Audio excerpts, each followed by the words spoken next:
And color-wise too, it provides a great counterpoint to the green exteriors that we shoot in, and the sort of small town aspect of it. And then you come in here and it's so institutional, which is always the sort of the two things that are juxtaposed in the show. Those are season 3, by the way. Those frosted glass windows that have nothing behind them. Right. Expanded season 3. Is there a different energy shooting a series up here as opposed to doing it in LA? Yeah, absolutely. Is there a different energy shooting a series up here than there is in LA? Yeah, absolutely. I feel as if you said that So before. spontaneous. I like the first take better, actually. Can we try that again, please? Print one.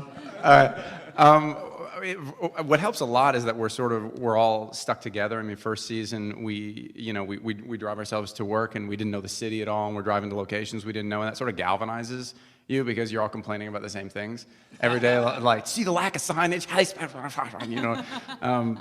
and so it's great. It does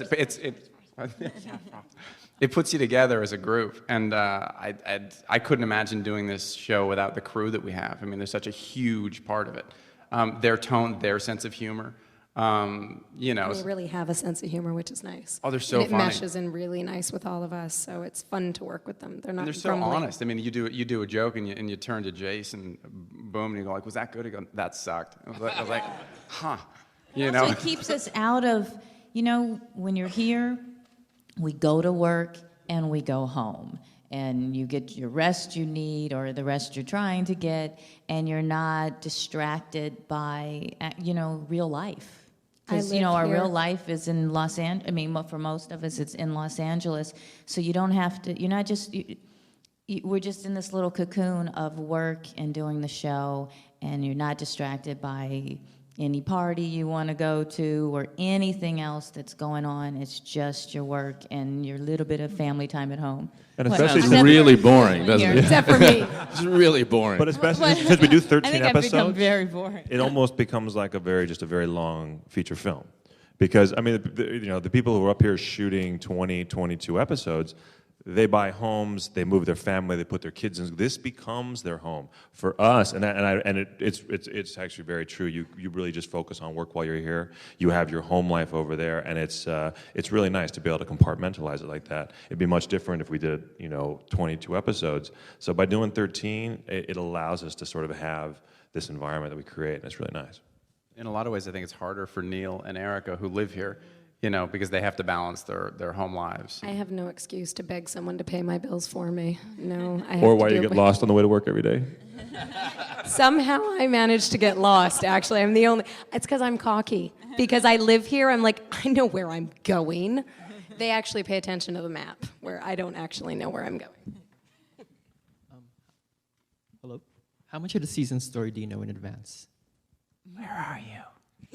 Okay. How much of the whole season story do you guys know in advance? Because when you were speaking about the process of shooting for the day, it sounded very much like it's of the moment. It is of the moment because that's what we sort of have to play. There are things that are outlined, but they don't necessarily stay the way they've been outlined because of things come up or somebody does something and it's really good and they want to go in that direction. So you sort of keep one eye for the long distance, but for the most part, you got to play what's real because nothing's going to be, I guess, more true than what's going on sort of in the scene and in the episode you're in. So, but you do know the season story, the whole season story. You kind of do. I mean, basically, we're given, as he said, we're given an outline of what the season's going to be. But as we go from episode to episode, many things change. The writers may decide, that story we said was going to happen in episode 5, actually we're going to save that for episode 11, or maybe we're going to eliminate it altogether. So from an acting standpoint, no matter what you think you're going, where you think you're going, you still have to play that episode. So it has to be moment by moment by moment. And then as things change, as they do in life, you have to sort of change along with it.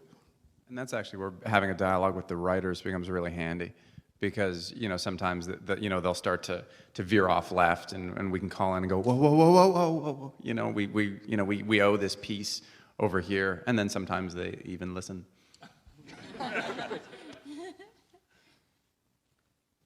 What would you say is the funniest thing that ever happened on or off the set?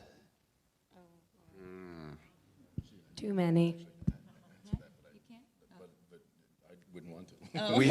We did a scene. Sally, Ed, and I did a scene for me anyway that we couldn't stop. It was the Eureka aerobics, which was this little. I couldn't say. I couldn't say that. The little teaser. It was this tiny little scene, but yeah, there was just some stretching, and we couldn't keep a straight face. Yes, the stretching. There's also Colin another scene stretching over in which a ball. Colin drowns, and it looks fantastic on film. That but is when the you're funniest actually thing. on the set to watch it, and it took probably about 15 minutes for it to happen as this tank fills up, and Colin is in a wetsuit, and I'm not going to give away anymore, but Sally and I were standing there watching it, and we literally, thank God the cameras were on our backs because we just had tears.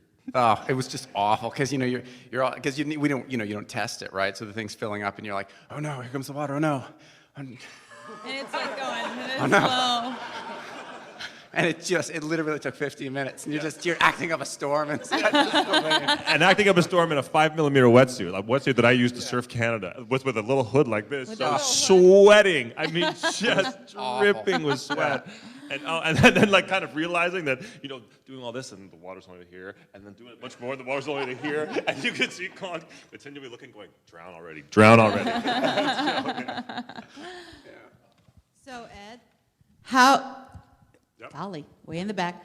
So how are you coping with unemployment this year? Is you just walking around in the bathrobe at home, or what's going on? Yeah, I just kind of wander and play a lot of golf, and no, it's actually been really, really kind of fascinating. Where the fact losing the job and not being the head of Global Dynamics, and becoming just much more human again, and being sort of a part of the community instead of the head of the community, and how it affects the relationship with Allison and also the priorities.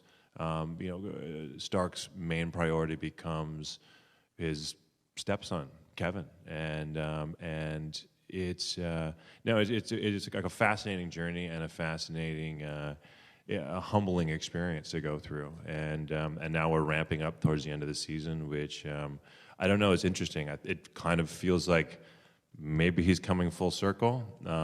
What exactly that will entail, if there's some sort of agenda, underneath, we'll just have to see how it plays out. And what's everybody's romantic situations, as much as you can reveal? Oh, my girlfriend and I broke up. No, on the show. Shooting in Vancouver. Take two. Don't print the first one. Yeah, I mean, I think with Stark having the new home life, I think they're giving it a shot as well. They should, trying to save their marriage. And Sally and I still have Our great attraction. a great attraction. and then Abby comes to town, so sort of everything's up in the air for a little while. And yeah, I'm not sure where it's going to go yet. And Fargo, of course, is still awkward and lonely. And I'm still trying to find out what happened to Kim. And Lupo's. Oh, no, she is. She's out she's doing her Oh, thing. maybe. She's coming out of the closet. Which direction will she go?